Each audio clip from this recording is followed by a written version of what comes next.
आजच्या पवित्र दिवशी कशाला त्या घाणीचं नाव घ्यायचं.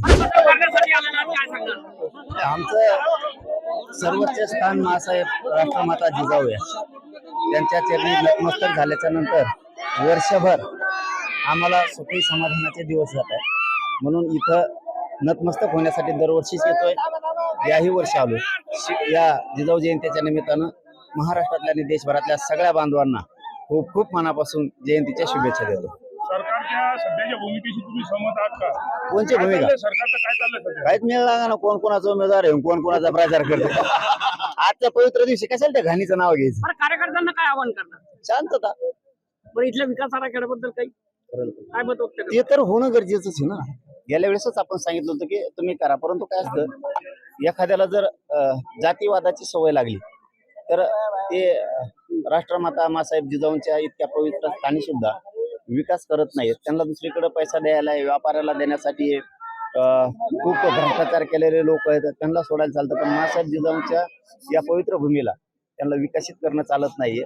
सरकारने आणखीन तरी शांतपणाची भूमिका घेऊन त्यांनी राष्ट्रमाता मासाहेब जिजाऊंच्या या पवित्र ठिकाणाचं विकास करणं गरजेचं आहे आणि त्यांनी करावा ही आमची त्यांना विनंती आहे. तुम्ही दिल्लीला जाणार आहे, दिल्लीला तुम्ही आंदोलन करणार आहे, काय तयारी सुरू आहे? नाही, आणखीन नाही, कारण ते आपल्याकडचं वातावरण आणि तिकडचं वातावरण थोडं वेगळं आहे. त्याच्यामुळे अशी मिस्टेक व्हायला लागली की इकडं थंडी असली तर तिकडं ऊन असतंय, तिकडं ऊन असलं आपल्याकडे पाऊस असतोय. त्यामुळे आणखीन तारीख ठरवली नाही, पण दिल्लीला जाणार.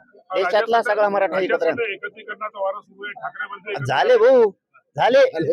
काहीच मिळणार नाही. कोण कोणाच्या पॅन्डॉल मध्ये उभा आहे ती, कोण कोणाचा विरोधक आहे काय. फक्त यांनी शेतकरी मारला. यांना निवडून यायचंय, एकदम मोठं व्हायचंय. त्यामुळं लोकांनी शहाणं होणं गरजेचं आहे. आपली शक्ती आपल्या विरोधात वापरायची नाही. म्हणून मी हमेशा मराठा समाजाच्या सगळ्या बांधवांना पण सांगतो, आपली शक्ती आपल्यात वापरू नका.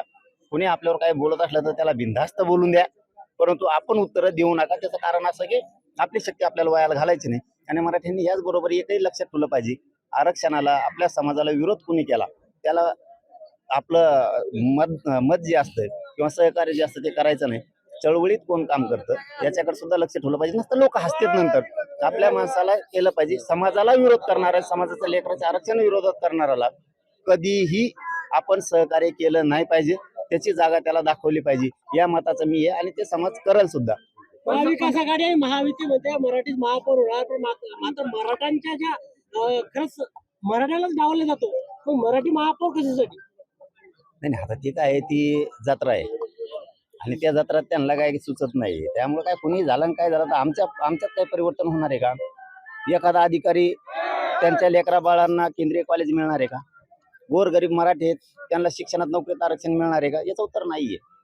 आमच्या गोरगरिबांना न्याय दिला जाणार, कर्जमाफी केली जाणार आहे का? याचं उत्तर नाहीये. त्यामुळे आपणच शहाणपणाच्या भूमिकेत यायचं. वेळ आली की मतदानातून दाखवून द्यायचं, यांना पाडत जायचं. मराठाच्या जीवावर राजकारण करतात काय? आता कुठं आम्ही आलो तर धोरणात होता, आम्ही कसं पाडीतो रप. पण एमपीएससीच्या विद्यार्थ्यांचं त्या संदर्भामध्ये काय? ते सरकार आता मला वाटतं 19 तारखेला त्याच्यावर 18-19ला बैठक घेऊन म्हणलेली आहे. त्याच्यावरती सविस्तर सगळा निर्णय होईल. पण शब्द दिलेला त्यांनी की यांना वाऱ्यावर सोडणार नाहीत आणि सोडणार सुद्धा नाहीत. जर सोडलं ना मग मी घोडे लावित असतो. सोडल्यावर ती प्रश्न मलाच विचारतेच, कोणी आलंय राजकारण नाही. जाऊ द्या, राजकारणाचा विषय जाऊ द्या. महाराष्ट्रातील सर्व बातम्यांचे विश्वासार्ह व्यासपीठ, सकाळच्या सर्व सोशल मीडिया प्लॅटफॉर्मला लाईक, फॉलो आणि सबस्क्राईब करा. तसंच सर्व नोटिफिकेशनसाठी बेल आयकॉन प्रेस करायला विसरू नका.